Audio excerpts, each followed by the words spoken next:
मुश्किलें हल कर शही मुश्किल कुशा के वास्ते करबलाए रद शहीद करबू बला के वास्ते या रब्बुल आलामीन। আল্লাহ মাগরিবের পর থেকে নিয়ে এতক্ষণ পর্যন্ত বিভিন্ন উলামায়ে কেরাম তলাবায়ে ইলম বক্তব্য নাতখানি করলেন, আমরা শ্রবণ করলাম। আল্লাহ তুমি সকলেরই এই হাজিরি এবং শ্রবণতাকে কবুল করে নাও।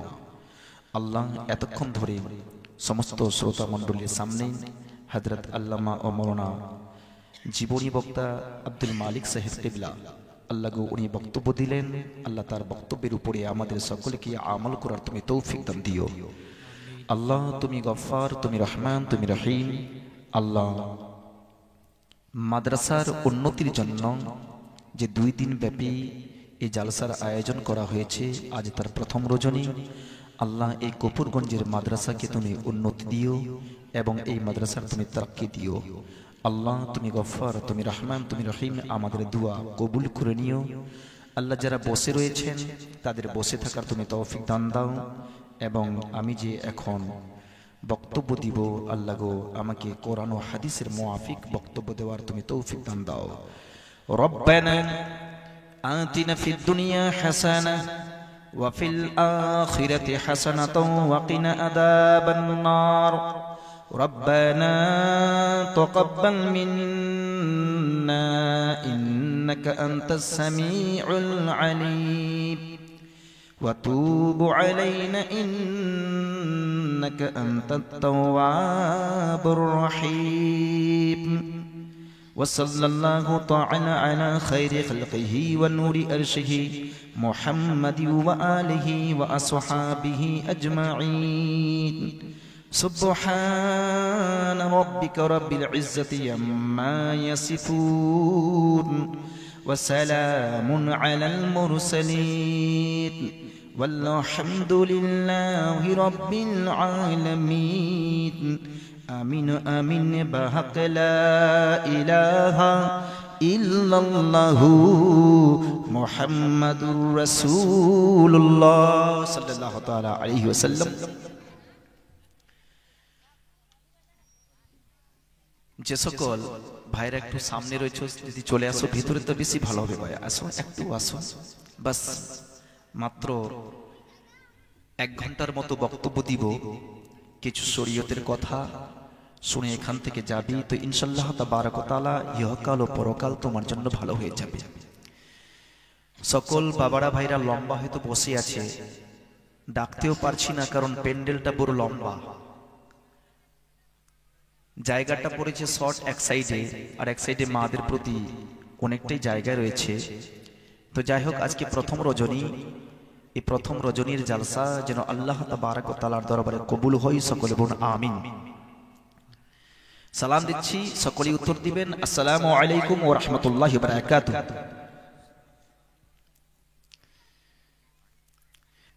উপস্থিত আজকের মঞ্চে সম্মানিত শ্রদ্ধেয় সভাপতি মহাশয়গণ, আমাদের এই মঞ্চের মধ্যে উপস্থিত রয়েছেন বালুভোর থেকে আগত একটি হেড টিচার জনাব এহসান সাহেব, উনি উপস্থিত রয়েছেন। এছাড়া উপস্থিত রয়েছেন এই মঞ্চে উলামায়ে কেরাম তলাবায়ে ইলম, আমার সামনে উপবিষ্ট দিনদার কোরআন ও হাদিস প্রেমিক বাবারা ভাইরা, পর্দার আড়ালে বসে রয়েছেন আমার মা ও বোনেরা। সকলকে জানাই আবার আমি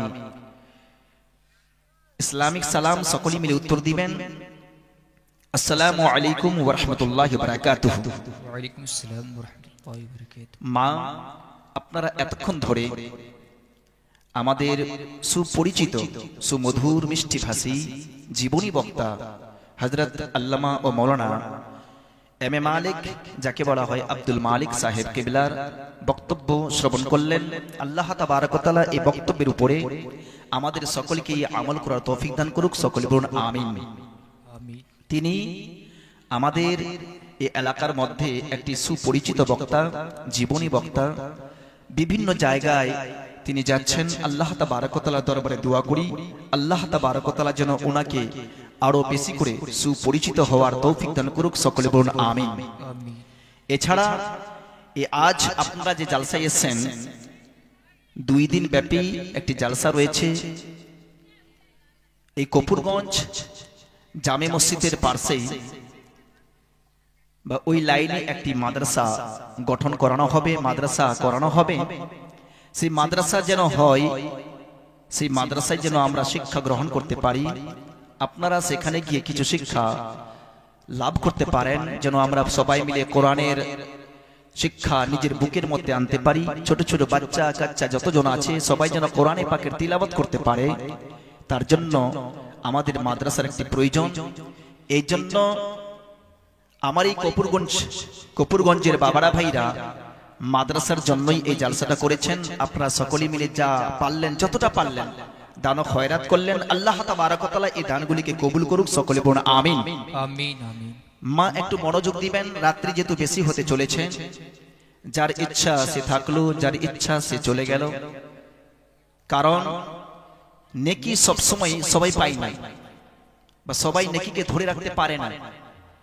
কারণ আপনি দেখবেন নেকির কাজ বা যেটা নেকির স্থান থাকে সেই জায়গায় মানুষের সংখ্যা কম হয়, আর যে জায়গায় গুনহার সংখ্যা বেশি থাকে, গুনহা যেখানে হবে সেখানে মানুষের সংখ্যা বেশি হবে। এটাই হচ্ছে কিয়ামতের নিশানি। বেশ। এই যে কিয়ামত হবে,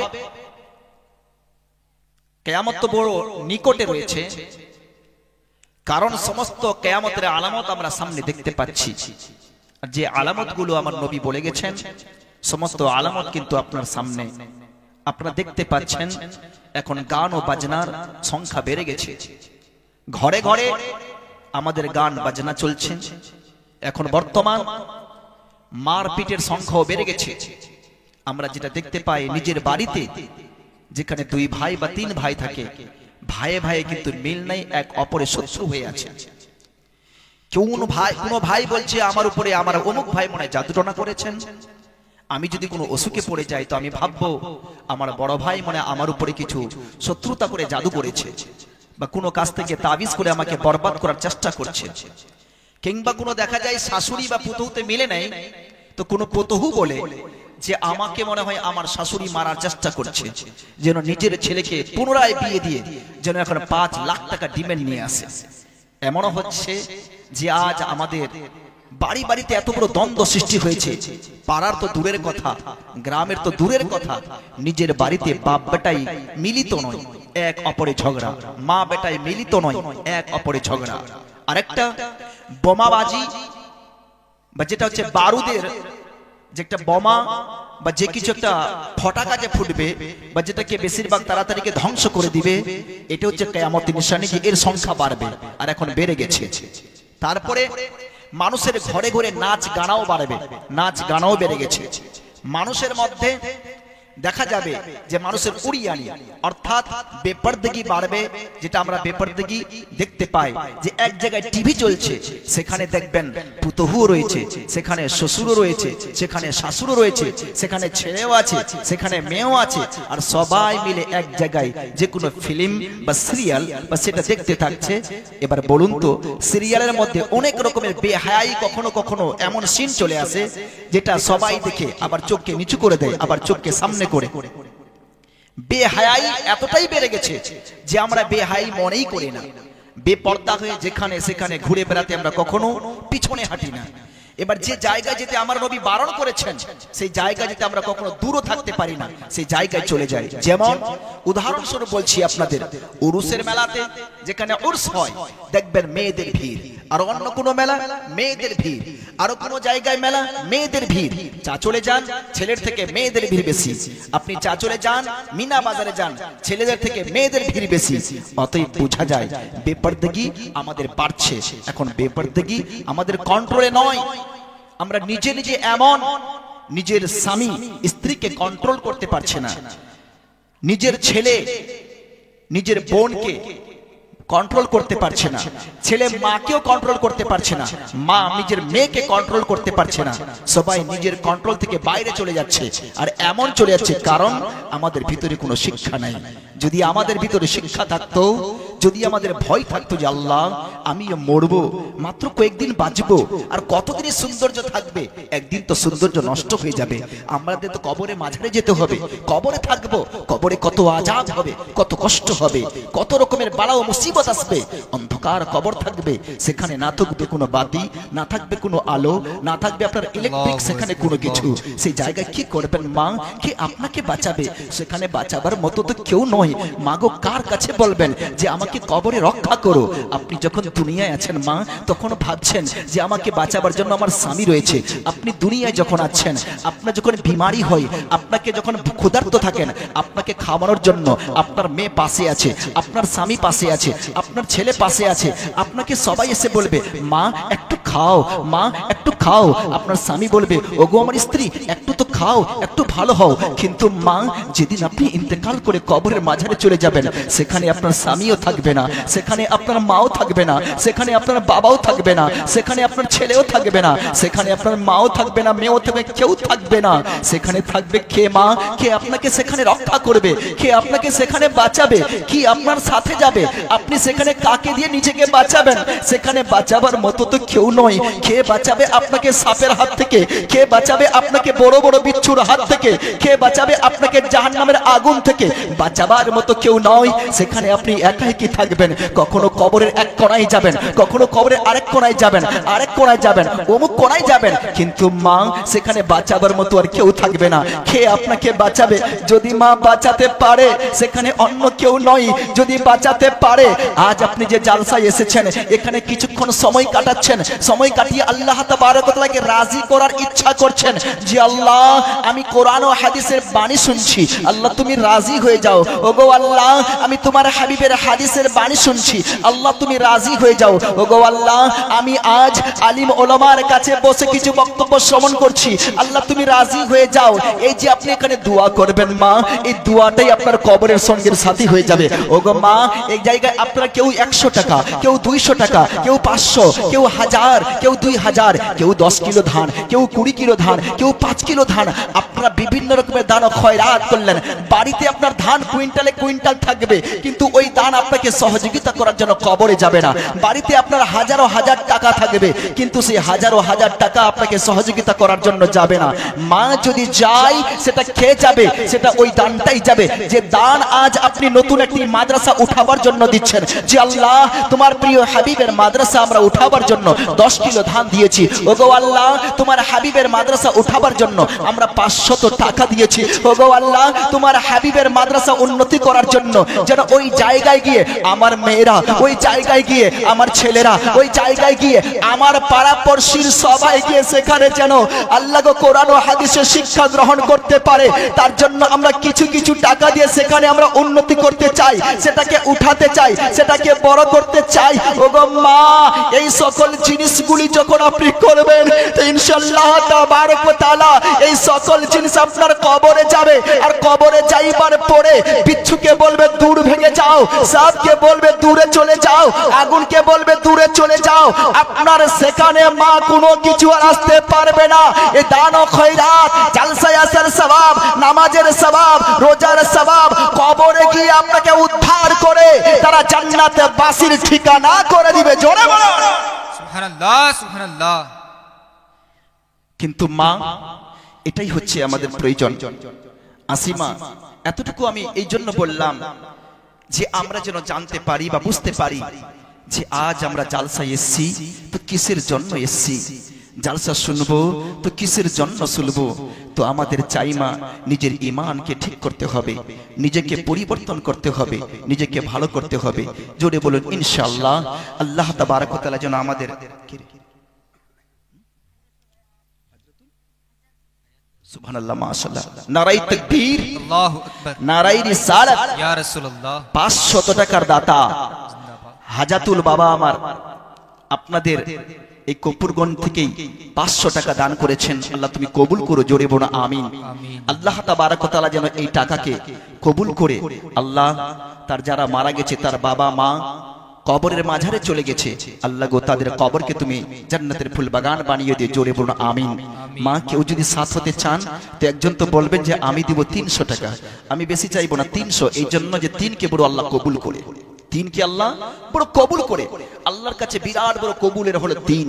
এই জন্য মা দেখবেন সুবহান রাব্বিয়াল আযীম নামাজের মধ্যে পড়ি 3 বার, সুবহান রাব্বিয়াল আলা নামাজের মধ্যে পড়ি 3 বার। এবার যখন আমরা যে কোনো দোয়া করি তখন আমরা আল্লাহর কাছে 3 দিয়ে বড় আমরা আল্লাহর কাছে চাই। আল্লাহ তাবারক 3কে বড় পছন্দ করেছেন, এই জন্য অজুর মধ্যে আমরা হাত ধুই 3 বার, অজুর মধ্যে আমরা মুখ ধুই 3 বার, অজুর মধ্যে আমরা পা ধুই 3 বার, অজুর মধ্যে আমরা বেশিরভাগ কুল্লি করি 3 বার, নাকে পানি দিই 3 বার, কারণ 3কে বড় পছন্দ। আর 3 বার করা হচ্ছে রাসূলের সুন্নাত, জোরে বলুন সুবহানাল্লাহ। কেউ যদি 300 দিতে চান তো ইনশাআল্লাহ তাবারক ওয়া তাআলা মা আমি সেটার জন্য দোয়া করে 3কে বার, 3 এত বড় পছন্দ আল্লাহর দরবারে, সুবহানাল্লাহ মাশাআল্লাহ। এই মা বাবা আমার দিয়েছে 500 টাকা, তুমি কবুল করো, সুবহানাল্লাহ মাশাআল্লাহ। আলহামদুলিল্লাহ একটি ছোট বাচ্চি আল্লাহকে 10 টাকা দিয়েছে, আল্লাহ তুমি কবুল করে, জোরে বলুন আমিন সুম্মা আমিন, সুবহানাল্লাহ মাশাআল্লাহ। আসিমা আমি বক্তব্য শুরু করিবার পূর্বে একটা আপনাদের কথা বলি।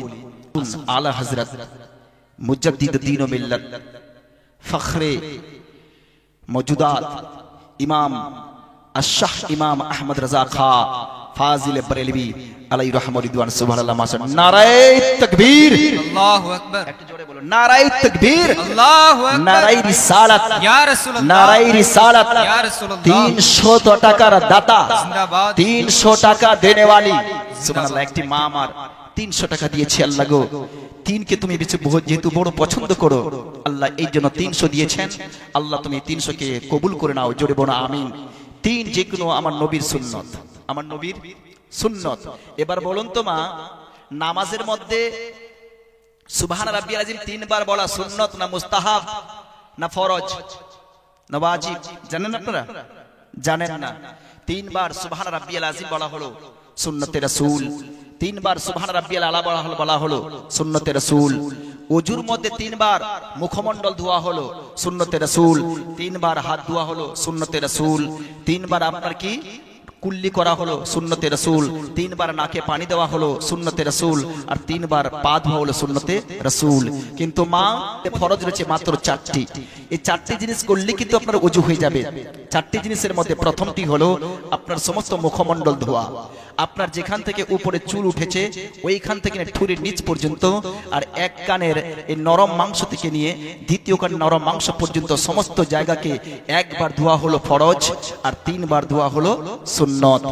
এছাড়া আপনাকে 3 বার হাত ধুতে হবে, আপনার যে 2টি হাত এইখান থেকে আপনার, অতএব আপনার যে কাহনু রয়েছে এই কাহনু সমিত আপনাকে 3 বার হাত ধোয়া, একবার সমস্ত হাত ধোয়াকে বলা হয় ফরজ, আর 3 বার হাত ধোয়া হলো আপনার কি সুন্নত। এইদিকে আপনার বাম হাতও এরকম হুবাহুব আপনাকে ধুইতে হবে। তারপরে আপনার হবে মাসাহ করা, আপনি মাসাহ করবেন এইভাবে 3টি আঙ্গুল আপনি মিলিত করে দিবেন, মিলিত করিবার পরে পিছনে নিয়ে যাবেন এবং সমস্ত আপনার যেগুলো রয়েছে এগুলো ভিজে যাবে। তারপরে এরকম এনে আপনি এই 2টি আঙ্গুল কানের ভিতরে ঢুকাবেন, কানের পেঁচে ঘুরাবেন, আর পিছন দিক থেকে 2টি বড় আঙ্গুল বা বুড়ো আঙ্গুল আপনি পিছের কানের পিছনে পেঁচ লাগিয়ে আপনি পিঠ দিয়ে পানি পুছে নেবেন। বাস একবার আপনার হলো এই মাসাহ করা আপনার জন্য প্রয়োজন সুন্নতে রাসূল সমস্ত। আর একটা কি যে মাসা যেটা ফরজ রয়েছে সেই মাসাটা ফরজ হলো কি 4 আঙ্গুল। অতএব আপনার মাথাকে 4 ভাগে ভাগ করুন, 4 ভাগের মধ্যে 1 ভাগ ছুঁয়ে নেওয়া হলো আপনার জন্য ফরজ, আর সমস্ত যেরকম আমরা করি এটা করা হলো সুন্নত, জোরে বলুন সুবহানাল্লাহ। আরেকটা ফরজ হলো কি আপনার পা ধোয়া, আপনার যে পা রয়েছে আপনার পায়ের যে টুকনা রয়েছে সেই টুকনা সমেত পাগুলিকে একবার ধোয়া হলো ফরজ, আর 3 বার ধোয়া হলো সুন্নত, জোরে বলুন সুবহানাল্লাহ। এটি হচ্ছে আমাদের ওযুর মধ্যে ফরজ। এই ওযুর মধ্যে 4টি ফরজ রয়েছে। এই 4টি জিনিসের মধ্যে কোনো অংশ যদি এমন হয় যে অংশের মধ্যে জল পৌঁছায় না, তাহলে আপনার চুল পরিমাণ কোনো অংশ যদি বাকি থেকে যায় ওখানে জল পৌঁছায়নি, তাহলে আপনার ওযু হবেই না। উদাহরণস্বরূপ ভাবুন আপনার টিকলি লেগে আছে, কি লেগে আছে মা? টিকলি আপনার এখানে লেগে আছে, আর এই টিকলি লাগিবার পর আপনি ওযু করতে গেলেন, এবার টিকলি আপনি ছুটালেন না, এইরকম আপনি ওযু করে চলে আসলেন, হাজার নামাজ পড়লেও নামাজ কবুল হবে না, আপনার ওযুই হয়নি, কারণ টিকলি পরে ওযু হবেই না।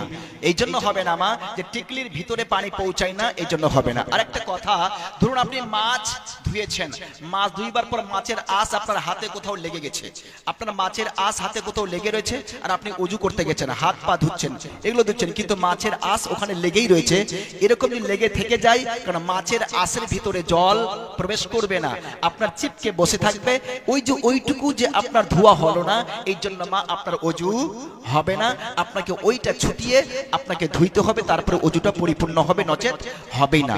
আরেকটা কথা বলি, যেমন ভাবে উদাহরণস্বরূপ বলুন, আপনাদের যে নাকমাছি রয়েছে মা, নাকমাছি, এই নাকমাছি আমার যখন থাকবে, যে নাকমাছি টাইট হয়ে থাকে আর আপনি যখন মুখ ধুচ্ছেন, এবার নাকমাছি যে সুরাখ রয়েছে, যে ছিদ্র রয়েছে, সেই ছিদ্রে আমার পানি পৌঁছাচ্ছে না, আপনার সেইভাবে আপনার দেখা গেল ওই যে আপনার নাকমাছি টাইট হয়ে বসে রয়েছে আর ওই জায়গায় পানি পৌঁছাচ্ছে না, এই জন্য আপনি অজু করলে অজু হবে না যতক্ষণ আপনাকে না ঘসকান বা যদি আপনার ঢিলা ঢালা না থাকে। এই জন্য যখন অজু করবেন, অজুর সময় আপনাকে সেই নাকমাছিতে আপনাকে একটু ঘসকাতে হবে যেন ওখানে আমার জল চলে যায়। আরেকটা কথা হলো, আমরা সবাই মিলে এমনও ভাবে কোনো মা রয়েছেন, যদি আমাদের টাইট চুড়ি থাকে, টাইট চুড়ি, যে টাইট আপনি চুড়ি পরেছেন, সেই টাইট চুড়ি আপনার রয়েছে, আপনি যখন কি অজু করছেন সেই টাইট চুড়িকে না ঘষকে ওই এক জায়গায় চিপসে থেকে গেল আর আপনি উপরে ধুয়ে নিলেন, তাহলে মা ওই টাইট চুড়ির নিচে জল পৌঁছাবে না, এই জন্য আপনার অজু হবে না, আপনাকে ওইটাও ধুতে হবে, তারপরে হবে, নচেত হবে না। আরেকটা কথা, যে আমরা সবাই মিলে যখন গোসল করি, যখন নাপাক হয়ে যায়, সেই নাপাকের ক্ষেত্রে আপনারা দেখবেন আপনার যে কান রয়েছে কিনা, এই কানের যে আমাদের যে মানে কি থাকে, এটা কানের দুল থাকে, সেই কানের দুলে যখন আমরা স্নান করব, স্নানের সময় যে কানের দুলে যে ছিদ্র, সেই ছিদ্রতে যদি আমার জল না পৌঁছাই তাহলে আমি আর পাক হব না, অতএব আমাকে ওই ছিদ্রটাও কি করতে হবে, ধুইতে হবে। আর একটা কথা বলি দি মা, আপনারা যেরকম আছেন, ধরুন আমাদের নাক রয়েছে, কারণ নাকের ভিতরে খড্ডি জমাই থাকে, কি থাকে, খড্ডি জমাই থাকে, সেই যদি সেখানে জমা হয়ে থেকে যায়, ওটা আমি না ছুটায় এরকম রেখে দিলাম, আর আমি অজু করি মানে গোসল করিবার সময় ওই পানি যখন দিব ওটা ছুটালাম না, আর এরকমই রেখে দিলাম, সেক্ষেত্রে কিন্তু আপনার গোসল হবে না, বরং সেটাকে ছুটিয়ে পানিটা নিচে পৌঁছাতে হবে, তারপরে গোসল হবে, নচেত হবে না। কথাগুলো ভালো লাগছে মা, না খারাপ লাগছে? ভালো লাগছে ভাই? কিন্তু ভাইগুলো তো পিছনে পড়ে রয়েছে, আর আমি কাকে শোনাবো? এই জন্য মাদেরকে নিয়ে বলতে হচ্ছে। রাত্রি যেহেতু অনেকটাই হয়ে গেছে, ইনশাআল্লাহ তাবারাক ওয়া তাআলা এখন প্রায় 1:45 বেজেই গেল। কটা বাজলো? 1:45। তো যাই হোক মা, এটা হলো কয়েকটা নিয়ম আমি বললাম এই জন্য যে কিছু আমরা জানি, কারণ হাদিসে পাকের মধ্যে এসেছে রাসূল পাক সাহেবে লাউলাক সাল্লাল্লাহু তাআলা আলাইহি ওয়াসাল্লাম ইরশাদ করে বলেন, কোন ব্যক্তি যদি হাদিসের দুই একটি কথা কিংবা দুইটি মাসলা মাসাইল জেনে নেয়, জানিবার পরে ওই ব্যক্তি যদি বাড়িতে চলে যায়, বাড়িতে চলে যাইবার পরে যদি ঘুমাইয়া যায়, আল্লাহর নবী বলেন যতক্ষণ পর্যন্ত সে ঘুমাবে, যেহেতু দুইটি মাসলা মাসাইল জেনেছে, এই জন্য আল্লাহ তার আমল নামায় সকাল পর্যন্ত নেকি লিখতে থাকবে। এই জন্য মা আমাদের জানা দরকার। আমরা জেনে নিলাম কয়েকটি মাসআলা, কিন্তু মার কয়েকটা কথা বলবো মা। আজকে আমরা এখানে এসেছি সবাই মিলে বলি আমরা আল্লাহকে রাজি করব, কেউ না বলে যে আমি আল্লাহকে রাজি করব না। মারা বলে আমি আল্লাহকে রাজি করব, বাবারা বলে আল্লাহকে আমি রাজি করব, কেউ কেউ যুবকরাও বলে আল্লাহকে রাজি করব, ছেলেরাও বলে আল্লাহকে রাজি করব। পৃথিবীর বুকে কোনো মানুষ পাওয়া যাবে না যে বলবে না যে আমি আল্লাহকে রাজি করব না। পৃথিবীর বুকে যত মানুষ রয়েছে সব মানুষের একটাই লক্ষ্য হলো আল্লাহকে রাজি করা, আল্লাহকে রাজি করা, আল্লাহকে রাজি করা। কি দিয়ে রাজি করবেন মা? আপনি ভাবছেন জালসায় আসলে মনে হয় আল্লাহ রাজি হয়ে যাবে, আপনি ভাবছেন যে শুধু নামাজ পড়লে মনে হয় আল্লাহ রাজি হয়ে যাবে, আপনি ভাবছেন মা শুধু রোজা রাখলে মনে হয় আল্লাহ রাজি হয়ে যাবে, আপনি ভাবছেন মা যে আমি অমুকটা দান খয়রাত করলেই মনে আল্লাহ রাজি হয়ে যাবে, আপনি মনে মনে ভাবছেন মা এখানে যদি সারা রাত্রি ধরে কাটাই মনে হয় আল্লাহ রাজি হয়ে যাবে। কিন্তু মা আল্লাহকে কখনো জিজ্ঞেস করেছেন? ও বাবারা ভাইরা বলো, আল্লাহকে কখনো জিজ্ঞেস করেছেন? আল্লাহকে কখনো জিজ্ঞেস করেছো ওগো আল্লাহ তুমি কিসে রাজি হবা? তোমার জন্য নামাজ পড়লে তুমি কি রাজি হয়ে যাবা? ওগো আল্লাহ আমি যদি জালসা শুনি তাহলে তুমি রাজি হয়ে যাবা? ওগো আল্লাহ আমি যদি রোজা রাখি তুমি কি রাজি হয়ে যাবা? ও আল্লাহ বলো তুমি রাজি কিসে হবা, রাজি কিসে হবা, রাজি কিসে হবা? কিন্তু আল্লাহকে আমরা কেউ জিজ্ঞেস করি না মা, কেউ জিজ্ঞেস করি না বাবা। আল্লাহকে জিজ্ঞেস করা একান্ত একান্ত প্রয়োজন আছে। যদি আমরা আল্লাহকে জিজ্ঞেস করি তো জিজ্ঞেস করব কাকে? তাহলে জিজ্ঞেস করতে হবে আপনাকে কোরআনে পাককে।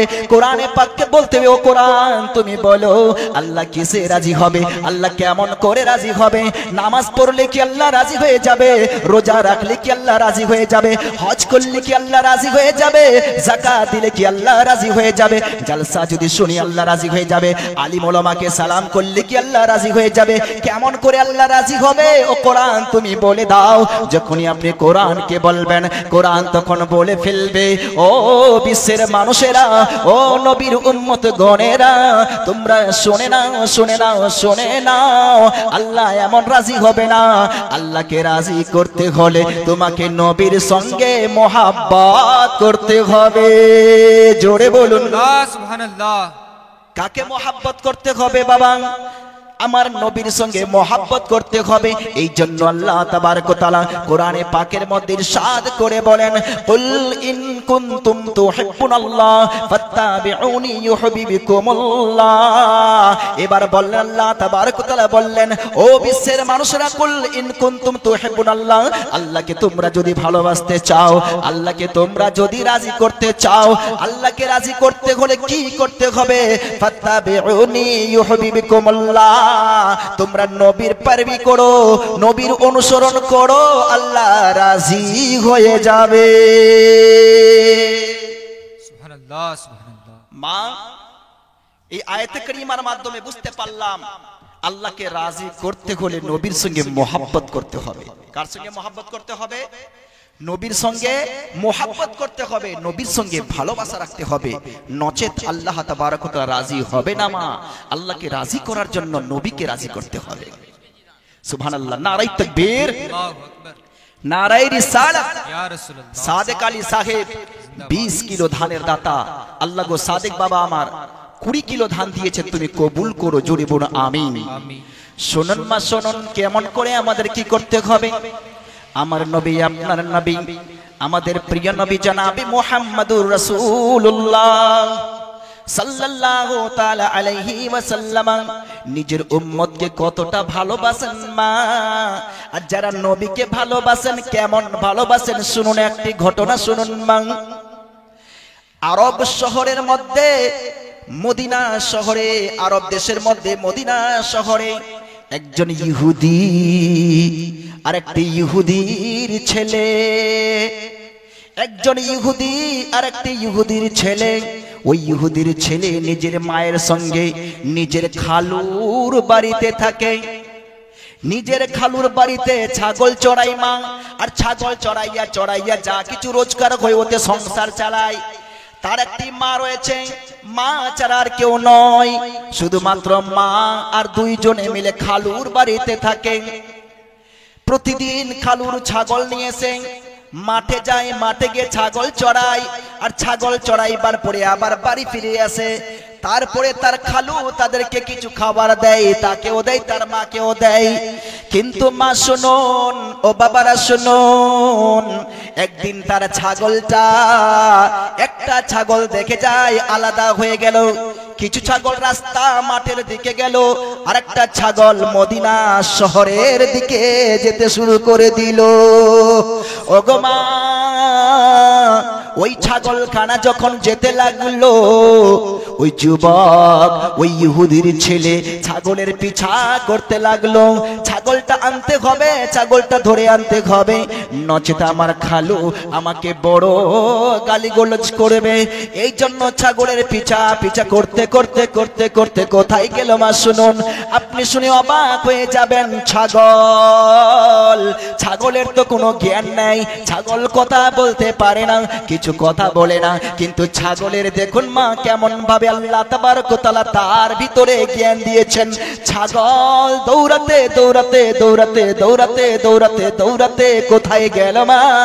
হাদিসে পাকের মধ্যে বর্ণিত রয়েছে, ছাগল দৌড়াতে দৌড়াতে নবীর মসজিদ, মসজিদে নববীতে গিয়ে হাজির হয়ে গেল। সুবহানাল্লাহ সুবহানাল্লাহ। মসজিদে নববীর কাছে হাজির। ছাগল মসজিদে নববীর সামনে, দরওয়াজার সামনে দাঁড়িয়ে গেছেন। এবার নবী পাক সাল্লাল্লাহু তাআলা আলাইহি ওয়াসাল্লাম নামাজ পড়াইবার পরে যখন বের হচ্ছেন মসজিদের দরওয়াজা দিয়ে, ছাগল গিয়ে নবীকে সিজদা করে দিলেন। যখন ছাগল সিজদা করে দিয়েছে মা, এইদিকে দেখা যায় ওই যে ছাগল চরানেওয়ালা যুবক, ছাগল চরানেওয়ালা ইহুদির ছেলে দৌড়াতে দৌড়াতে দৌড়াতে দৌড়াতে উনিও নবীর সামনে এসে হাজির হয়ে গেছে। ছাগলকে যখন দেখলেন মা, ছাগল সেই আমার নবীকে সিজদায় পড়ে গেছে, তখন সঙ্গে সঙ্গে ওই যুবক ছেলে নবীর দিকে তাকাইয়া দেখে, নবীর দিকে যখনই তাকালেন, নবীর দিকে যখনই তাকিয়েছে, তাকাইবার পরে দেখা যায় যুবক অবাক হয়ে গেল। এত সুন্দর চেহারা, এত উজ্জ্বল চেহারা, কথা বললে মনে হয় তার জবান মোবারক থেকে যেন নূর নূর নূর বের হইতেছে। ওই ইহুদির ছেলে দেখিবার পরে অবাক হয়ে গেলেন। অবাক হইবার পরে ইহুদির ছেলে তখন বলতে লাগলেন, এটা কে? এত বড় সুন্দর দেখতে, এর আগে তো কখনো দেখিনি। সবাই মিলে বললেন, ইনি অন্য কেউ নয়, ইনি হলেন মুহাম্মাদুর রাসূলুল্লাহ সাল্লাল্লাহু তাআলা আলাইহি ওয়াসাল্লাম। মাগো নবীকে যখনই দেখলেন, নবীকে দেখার পরে মা ওই যুবক ছেলে নিজের ছাগলকে নিয়ে তো বাড়িতে চলে আসলো। বাড়িতে আসার পরে এবার ওই ছাগল যেহেতু চড়াতে যায়, কিন্তু মা যখন ঘুমাতে যায় তখন তার সামনে নবীর চেহারা চলে আসে। যখন মাঠে যায় নবীর চেহারা সামনে চলে আসে, যেখানে যায় সেখানে নবীর চেহারা সামনে চলে আসে।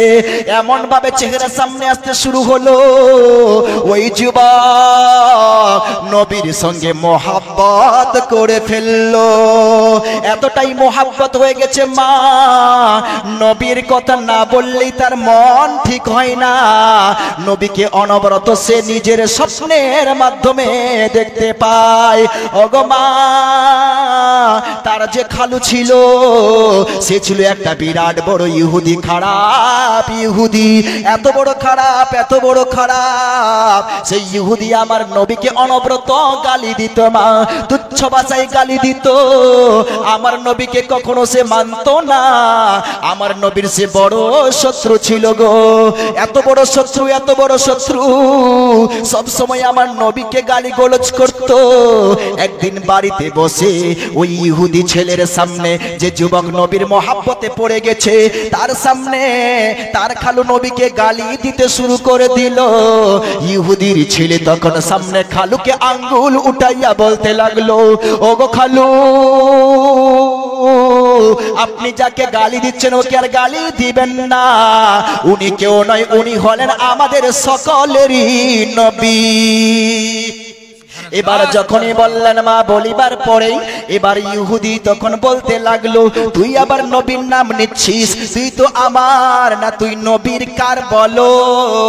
যুবক তখন বলে দিল, খালু আমি তোমার নাই, আমি নবীর।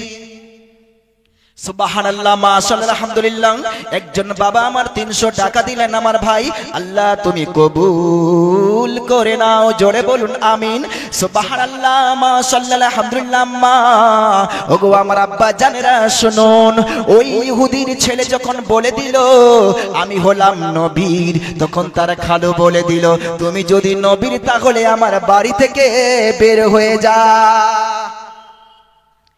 বাড়ি থেকে বের হওয়ার জন্য তার খালু বলে দিলেন যে তুমি আমার বাড়ি থেকে বের হয়ে যাও, না তোমাকে খাদ্য দিব, না কোনো থাকতে দিব, কিচ্ছু দিব না, কোনো কাপড় পরার জন্য দিব না, তুমি আমার বাড়ি থেকে বের হয়ে যাও।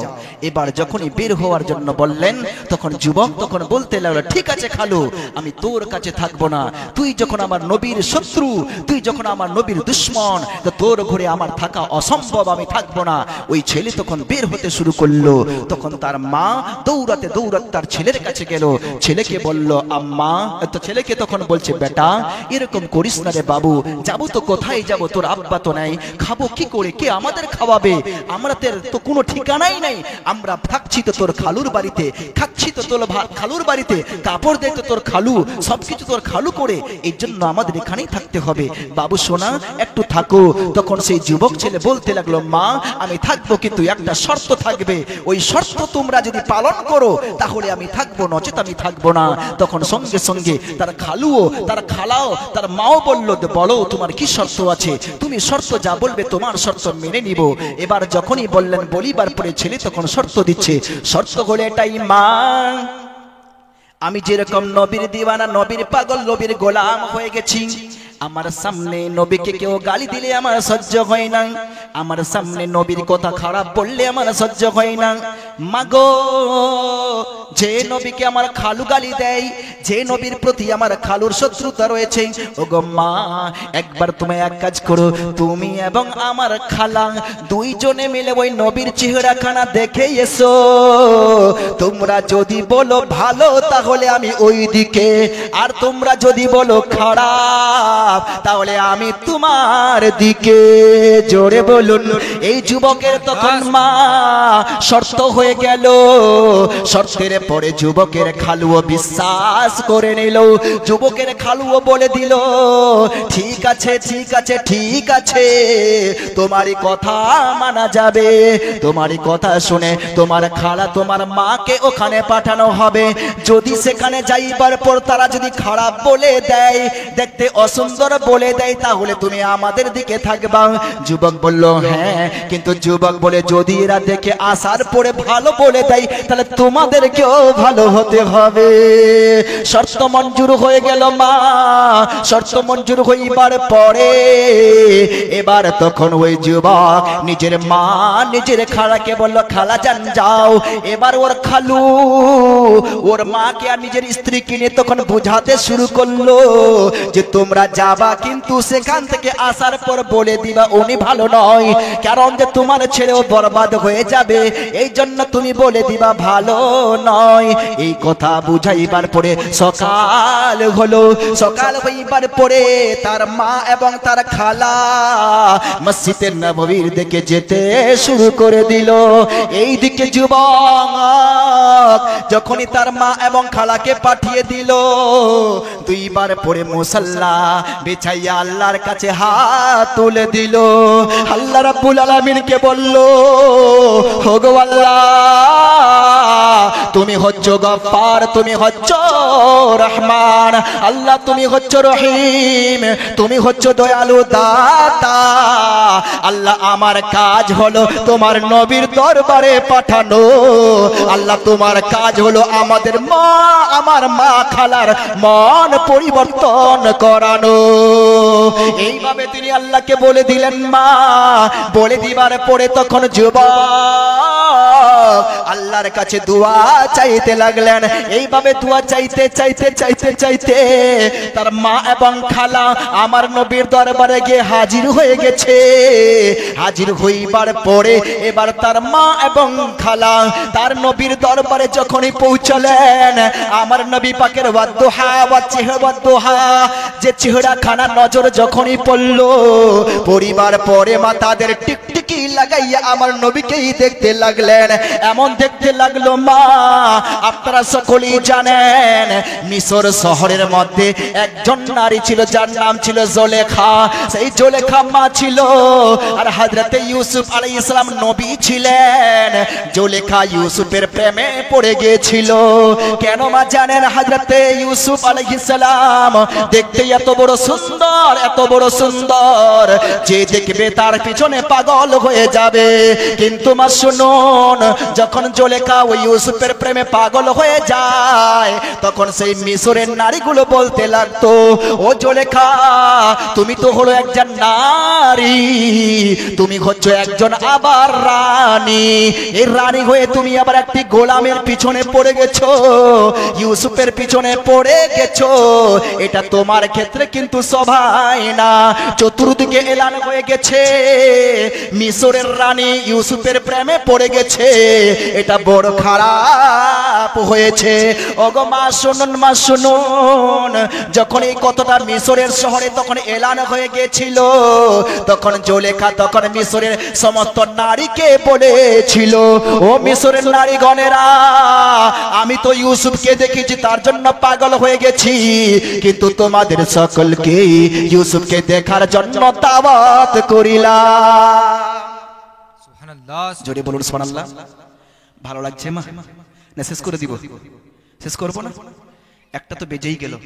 1 ঘন্টা বলার ছিলাম, 1 ঘন্টা হয়ে আসছে ইনশাআল্লাহ তাবারাক ওয়া তাআলা। আপনারা তো বারবার ওয়াকিও ঘটনা শুনেছেন, সবকিছু শুনেছেন, যেহেতু লাস্টের সময় চান্দা নয় বা কিছু নয়, আমি চাইছি যে কিছু আপনাদের ভিতরে ঢুকুক বা কিছু যেন বুঝতে পারি যে আমার নবী কেমন ছিলেন, আমার নবী কে, দেখতে কেমন আমার নবী, আমার নবীর প্রতি মহাব্বত বাড়বে তো কেমন করে বাড়বে? কারণ নবীর প্রতি যত মহাব্বত হবে, মা জানেন মৃত্যুর পরে সর্বপ্রথমে কবরে যার দেখা হবে তিনি অন্য কেউ নয়, তিনি হবেন আমাদের প্রিয় নবী জনাবে মুহাম্মদুর রাসূলুল্লাহ সাল্লাল্লাহু তাআলা আলাইহি ওয়াসাল্লাম।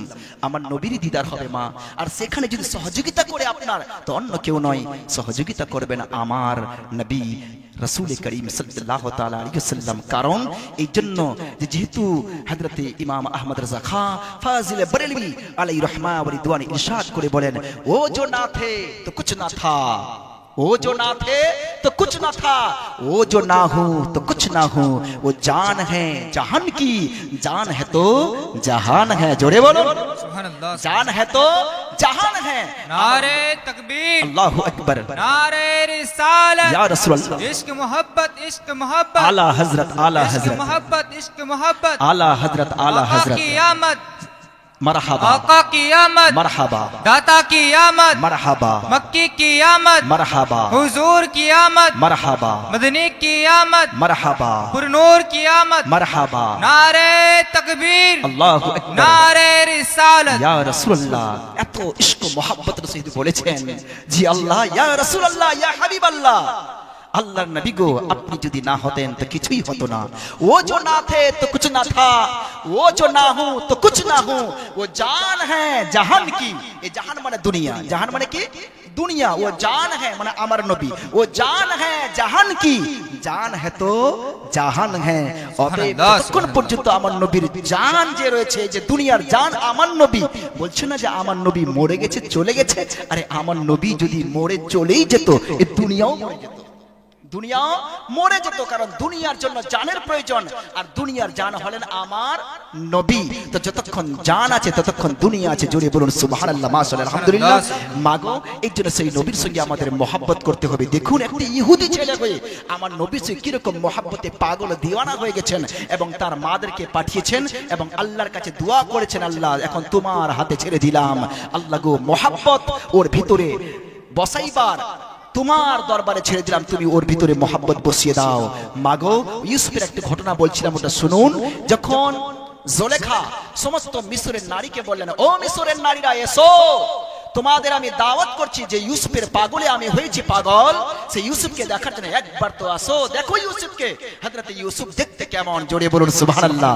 হযরত ইউসুফ আলাইহিস সালামের ব্যাপারে বলা হয়েছে, হযরত ইউসুফকে পৃথিবীর সমস্ত সৌন্দর্যের মধ্যে 3 ভাগ সৌন্দর্য তাকেই দেওয়া হয়েছিল।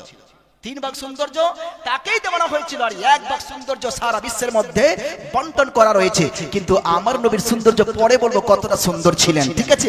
একটু ইউসুফের ব্যাপারে শুনি। যখন ডাকলেন জুলেখা, এসো, হযরত ইউসুফকে দেখার জন্য সবাই এসো, তখন মিশরের নারীকে যখন ডাকানো হলো, দাওয়াত সবাই কবুল করলেন। দাওয়াত কবুল করিবার পর সমস্ত মিশরের নারীদের ভিড় হয়ে গেছে জুলেখার বাড়িতে। জুলেখা হযরত ইউসুফকে পর্দা করে রেখেছেন, তাকে এখনো দেখাননি। আর সমস্ত মিশরের নারীর হাতে তখন কি করলেন, একটা করে আপেল আর একটা করে চাকু দিয়ে দিল, আর 2 বার পরে বলল, আমি যখন কাটতে বলবো তখন কাটবা, এর আগে তোমরা কাটবা না। এবার এই কথা বলিবার পর হযরত ইউসুফ আলাইহিস সালামকে সামনে আনানো হলো। যখন হযরত ইউসুফ সামনে আসলেন, আসিবার পরে তার মুখ থেকে পর্দা হাটানো হলো। যখনই পর্দা হাটানো হয়েছে, সমস্ত মিশরের নারীদেরকে বলা হচ্ছে, দেখো তোমরা সবাই মিলে ইউসুফের দিকে তাকাইয়া দেখো আর আপেল কাটতে শুরু করো। এবার সমস্ত মিশরের নারী যখন আপেলকে হাতে নিয়ে যখন তারা কাটতে শুরু করেছিল, সেই সময় তার ইউসুফের নজর তার সামনে ছিল। হযরতে ইউসুফ আলাইহিস সালাম সবাই দেখে অবাক হয়েছিল এবং হযরতে ইউসুফকে দেখে তারা পাগল ও দিওয়ানা, এত দিওয়ানা, এত দিওয়ানা। এই দিকে দেখা যায় মা, এই দিকে মিশরের নারীগণ আপেল কাটছে আর তাদের নজর হযরতে ইউসুফের দিকে রয়েছে। হযরতে ইউসুফকে তারা দেখতে রয়েছেন আর এদিকে আপেল কাটতে কাটতে কাটতে কাটতে কাটতে সমস্ত আপেলকে তাদের আঙ্গুল কেটে যাচ্ছে, আঙ্গুল থেকে রক্ত বয়ে চলে যাচ্ছে, কিন্তু তবুও তাদের কোনো এহসাস হচ্ছে না যে আমরা কি কাটছি। কারণ যখন আমরা নিজের আঙ্গুল কাটবো মা, আঙ্গুল কাটার পরে যখনই আমাদের ব্যথা হবে তো ব্যথা লাগবে, কিন্তু এমন দিকে আমরা লক্ষ্য করে রয়েছি এই ব্যথা থেকে আমাদের মনের যে শান্তি, সেই শান্তি হলো হযরতে ইউসুফ আলাইহিস সালাম। হযরতে ইউসুফকে দেখে তারা পাগল ও দিওয়ানা, হাত কেটে যাচ্ছে, রক্ত বয়ে যাচ্ছে। জুলেখা মনে মনে ভাবলো, যদি এইভাবে তারা যদি ইউসুফকে দেখে আর হাত কাটতে থাকে তাহলে সমস্ত হাতের আঙ্গুল কেটে যাবে। অতএব সঙ্গে সঙ্গে নারীদেরকে বলো, নারীরা তোমরা নিজের হাতের দিকে তাকাও। এবার যখন তারা নিজের হাতে দিয়ে দেখেছে, দেখার পরে দেখছে তাদের হাত কেটে যাচ্ছে এবং হযরতে ইউসুফের মুখমণ্ডলকে তখন ঢাপিয়ে দেওয়ানো হলো। জোরে বলুন সুবহানাল্লাহ। সেই সময় মিশরের নারীগণ বলেছিলেন, জুলেখা যাকে তুমি থেকে পাগল হয়েছো, এই ছেলেকে দেখলে যে কেউ দেখলে পাগল হয়ে যাবে। জোরে বলুন সুবহানাল্লাহ। সেই হযরতে ইউসুফ আলাইহিস সালাম ছিলেন। বাবাজি আমার, হযরতে ইউসুফের যে এত বড় সুন্দরতা ছিল, সেই সুন্দরের উপরে সমস্ত মিশরের নারীগণ পাগল ও দিওয়ানা হয়ে তারা নিজের হাত কেটে দিচ্ছিল। কিন্তু আমার নবী করিম রাউফুর রহিম সাল্লাল্লাহু তাআলা আলাইহি ওয়াসাল্লাম এত বড় সুন্দর, এত বড় সুন্দর। হযরতে মা আয়েশা সিদ্দিকা রাদিয়াল্লাহু তাআলা আনহা বলেন, ও বিশ্বের নারীগণ শুনো, আমার স্বামী রাসূল করিম সাল্লাল্লাহু তাআলা আলাইহি কত বড় সুন্দর ছিলেন, কত বড় দেখতে ভালো ছিলেন। তোমরা জানতে চাও আমার নবী এত ভালো, এত ভালো, এত সুন্দর, যদি হযরতে ইউসুফের চেহারা আমার নবীর সামনে চলে আসে তো আমার নবীর চেহারা সূর্য হয়ে যাবে আর হযরতে ইউসুফের চেহারা চন্দ্র হয়ে যাবে। আমার নবীর চেহারার সৌন্দর্যের সামনে কোনো সৌন্দর্য টিকতে পারবে না। এই জন্য রাসূল পাক সাল্লাল্লাহু আলাইহি চেহারা মোবারক সম্পর্কে আল্লাহ তাবারক ওয়া তাআলা ওয়াদুহা বলে ঘোষণা দিয়েছেন। জোরে বলো সুবহানাল্লাহ, সুবহানাল্লাহ। সুন্দর চেহারা বলে ঘোষণা দিয়েছেন। ভালো লাগছে মা? একটু শুনবেন, শুনুন মা। রাসূল পাক সাল্লাল্লাহু আলাইহি ওয়াসাল্লামের সুন্দর যে পাগল দিওয়ানা, ওই যুবক পাগল তো হয়েছে। তার মা ও তার খালা চলে আসলো। তার মা ও খালা আসিবার পরে তখন দেখতে লাগলেন। দেখার পরে দেখতে রয়েছে আর চোখ হাঁটাতে ইচ্ছা করছে না, চোখ লেগেই রয়েছে মা, চোখখানা আর হাঁটাই না, চোখ লেগেই রয়েছে, চোখ লেগেই রয়েছে মা, চোখ হাঁটাই না। ওই মা দুটি তখন আমার নবীর দিকে তাকাইয়া রয়েছে। মা গো, চোখ তাদের আর এদিকে ওদিকে সরে না। দেখে মনে হয় তারা মহাব্বতে পড়ে গেছে, তারা এত মহাব্বতে পড়ে গেছে মা, যে কথা বলে এসেছিল নিজের স্বামীর কাছ থেকে, যে কথা বলে এসেছিল নিজের জামাইদার কাছ থেকে, তারা ওই কথা ভুলে গিয়ে আমার নবীর মহাব্বতে প্রেমে পাগল হয়ে গেছে। এবার দেখিবার পরে এই দুইটি নারী তখন বাড়ি যাচ্ছে মা। যখনই বাড়ি যায় সেই যুবক রাস্তায় অপেক্ষা করিতেছে আর বলছে, ইয়া রাসূলুল্লাহ, ইয়া হাবিবাল্লাহ, ওগো আল্লাহর নবী, আপনার দরবারে পাঠাবার আমার দায়িত্ব ছিল, তার ভিতরে ঈমানের রোশন আনার দায়িত্ব হলো আপনার। ইয়া রাসূলুল্লাহ, ইয়া হাবিবাল্লাহ, আমি আপনার দরবারে পাঠিয়ে দিয়েছি। ওগো হুজুর, আপনার এমন না হয় যে আমি এখানে হেরে যাই, হুজুর আমি যেন ভালো হয়ে যাই। আল্লাহর নবী গো, আপনি এটা করুন যেন আমি আপনার পাগল দিওয়ানা হয়ে থাকতে পারি, আমাদের ওই দুইজনের মধ্যে যেন তুমি কলমা পড়িয়ে দিতে পারো। এইভাবে মনোভাব নিয়ে যুবক তখন রাস্তার মধ্যে দাঁড়িয়ে রয়েছে মা। এবার রাস্তায় দাঁড়িয়ে রয়েছে, দেখা যায় কিছুক্ষণ পরে ওর মা ওর খালা দুইজনে মিলে চলে আসছে। এবার যখনই আসলো, আসিবার পরে যুবক তো এখন অপেক্ষা করছে। দূর থেকে দেখতে পেল তার মা আসিতেছে, দূর থেকে দেখতে পেল তার খালা আসিতেছে। দৌড়াতে দৌড়াতে খালার কাছে গেল। খালার কাছে যাইবার পরে খালাকে বলল, খালা কি ব্যাপার বলো, কেমন তুমি পাইলা দেখতে বলো। তখনই বললেন, কেন দেখতে পাইলা বলো। সঙ্গে সঙ্গে তার খালা বলল, ওরে আমার ভাগিনা শুন, ওরে আমার বোন বেটা শুন, তুমি যে নবীর পাগল দিওয়ানা হয়েছো, আমি তোর খালা সেই নবীর কলেমা পড়ে এসেছি। সুবহানাল্লাহ জোরে বলুন সুবহানাল্লাহ।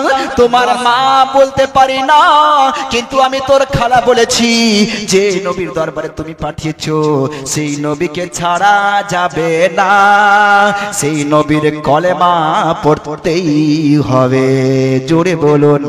সুবহানাল্লাহ বাবাজি আমার, এই হলেন আমার নবী, এত প্রিয় মোহাব্বতের রাসূল, রাসূলে দো জাহান সাল্লাল্লাহু তাআলা আলাইহি ওয়াসাল্লাম। সেই নবীর কথা শুনলে মা আপনাদের মন ভরে যাবে, সেই নবীর যদি মুজিজার কথা শুনেন মা তাহলে মন ভরে যাবে। আমার নবী এতটাই সুন্দর, এতটাই সুন্দর, নবী রাসূলের নবী পাক সাল্লাল্লাহু তাআলা আলাইহি ওয়াসাল্লাম সম্পর্কে একটা কিতাবের মধ্যে বর্ণিত রয়েছে, একটি মুজিজা বর্ণনা করানো হয়েছে। একটি জায়গায় আমার নবী এবং কিছু সাহাবী মিলে রাস্তা ধরে যাচ্ছিলেন। রাস্তা ধরে যাইতে যাইতে যাইতে যাইতে এমন জায়গায় পৌঁছেছেন, সেইখানে যাইবার পরে দেখতে পাচ্ছেন সেখানে কোনো জল নাই। সমস্ত সাহাবী, সমস্ত পশুরা পিপাসিত হয়ে গেছে, জল খাবে বলে সবাই মিলে পিপাসিত। সকলে মিলে রাসূলকে বলেন, ইয়া রাসূলুল্লাহ, ইয়া হাবিবাল্লাহ গো, একটু জল চাই, জল যদি পাইতাম তাহলে খুব ভালো হতো। ও গো হুজুর, জল চাই, জল চাই, জল চাই। এই জলের জন্য তারা ব্যস্ত হয়ে গেল। এবার সকলে মিলে বলতে লাগলো, ইয়া রাসূলুল্লাহ, ইয়া হাবিবাল্লাহ, জল জল জল। এবার যখনই বললেন জল, আমার নবী করিম সাল্লাল্লাহু তাআলা আলাইহি ওয়াসাল্লাম তখন সাহাবী রাসূলের মধ্যে একজন সাহাবী যার নাম হলো হযরতে আলী রাদিয়াল্লাহু তাআলা আনহু, হযরতে আলীকে বলেন, আলী যাও, ওই যে পাহাড় দেখতে পাচ্ছ আলী, ওই পাহাড়ের পিছনে একটা মানুষ চাইতেছে, একটা হাবশী গোলাম। ওই হাবশী গোলামের কাছে একটি মুশকিজা রয়েছে, মুশকিজার ভিতরে জল। ওই হাবশী গোলামকে আমার কাছে ধরে নিয়ে আসবা, আমার কাছে নিয়ে আসবা, সেখান থেকে তোমাদের জলের ব্যবস্থা হয়ে যাবে। যখনই বললেন মা, বলিবার পর হযরতে আলী রাদিয়াল্লাহু তাআলা আনহু এবং তিনার সঙ্গে আরো কয়েকজন সাহাবী মিলে চলে গেলেন পাহাড়ের ওই পারে। পাহাড়ের ওই পারে যাইবার পরে দেখছেন যেমন আমার নবী বলেছিলেন তেমনি রয়েছে। দেখতে পাচ্ছেন যে সেখানে একজন কালো হাবশী গোলাম একটি উটের উপরে সাওয়ার হয়ে একটি জলের মুশকিজা নিয়ে চলে আসছে। তখন সঙ্গে সঙ্গে মা তখন ওই হযরতে আলী গিয়ে বললেন, আলী গিয়ে বলল, ও হাবশী গোলাম চলো, আমার নবী তোমাকে ডেকেছে, আমার নবী তোমাকে ডেকেছেন, যেতে হবে। যখনই বললেন মা বলিবার পরে ওই হাবশী গোলাম তখন বলতে লাগলো, না আমি যাব না, আমার মালিক আমাকে ডেকেছে, মালিকের কাছে আমাকে যেতে হবে, নচেত মালিক আমাকে বড় রাগান্বিত হয়ে যাবে, আমাকে গালিগুলোজ করবে, আমাকে এখন যেতেই হবে।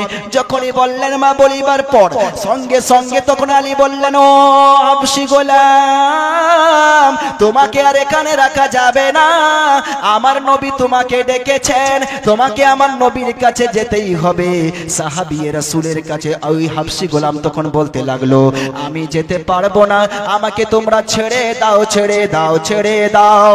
কিন্তু আমার আলী বলেন, না, তোমাকে ছাড়া হবে না, তোমাকে আমার নবীর কাছে যেতেই হবে, আমার নবী তোমাকে ডেকেছেন, তোমাকে যেতেই হবে।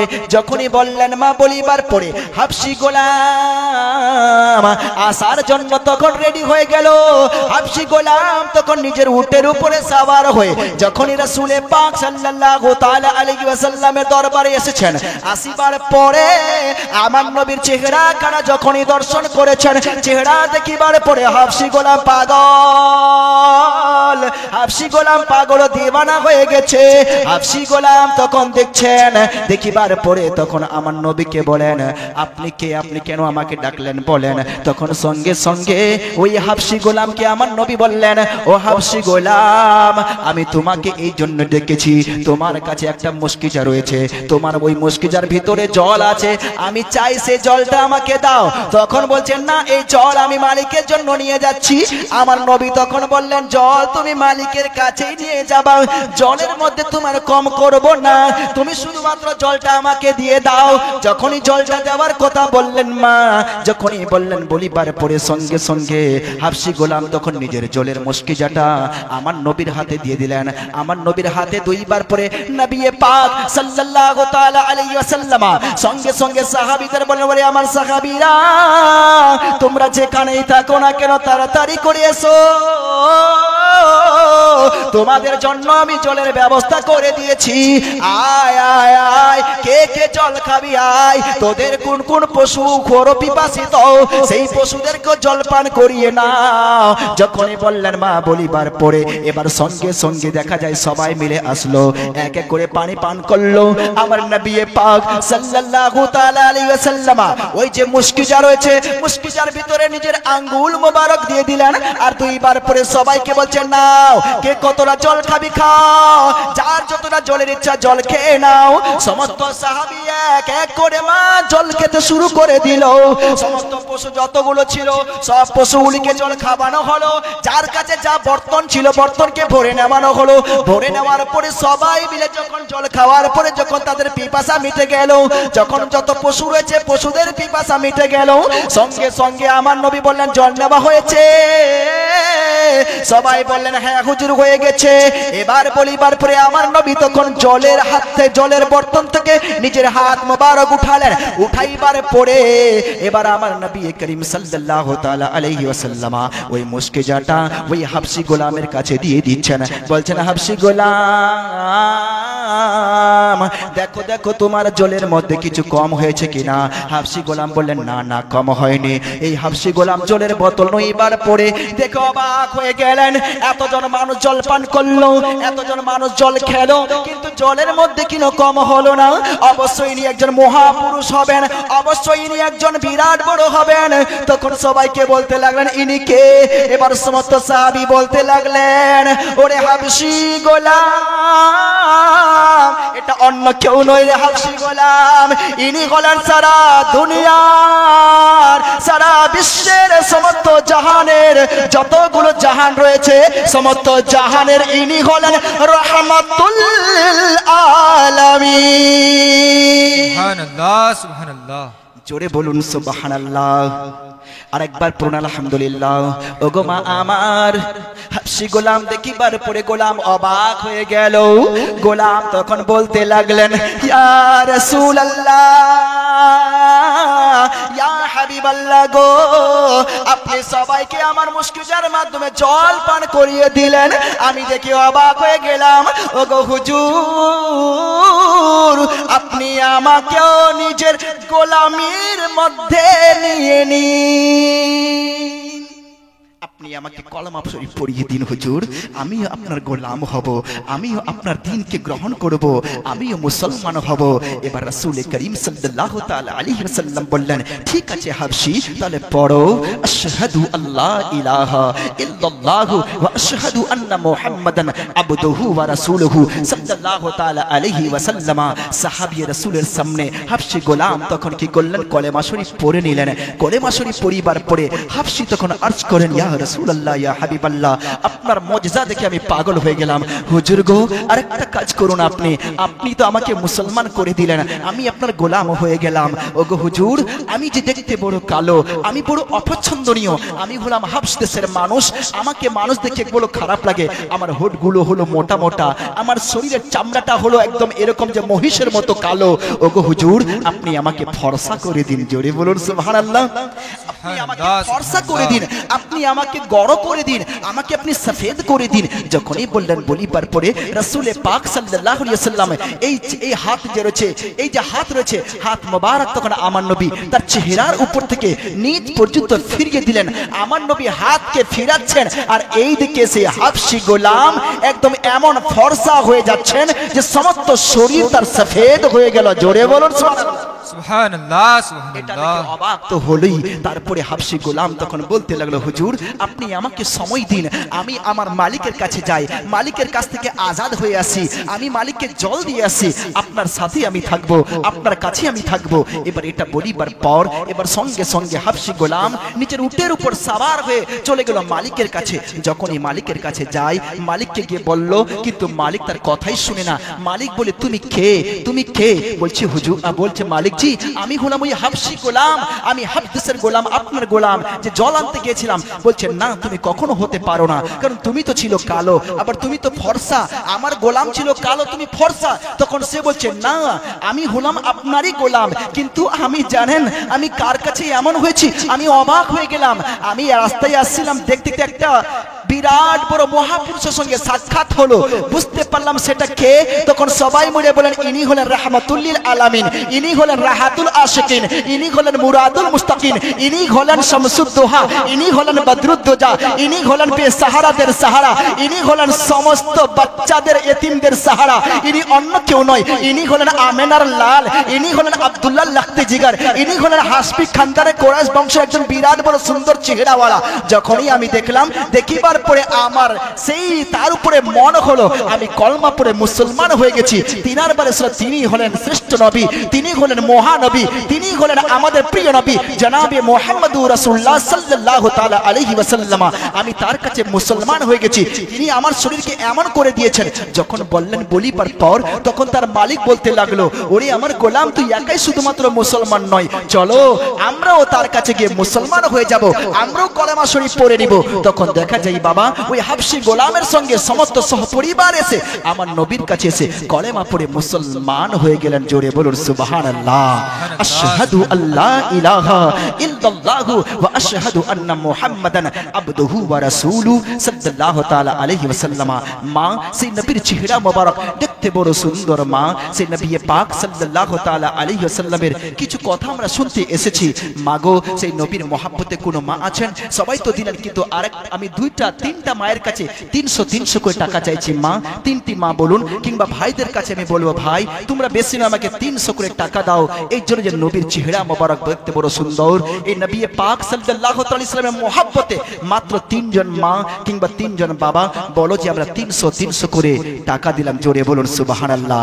বেশি চাই না মা, বা যে বেশি চাই না বাবা, মাত্র 300 করে টাকা চাই। এমন নবী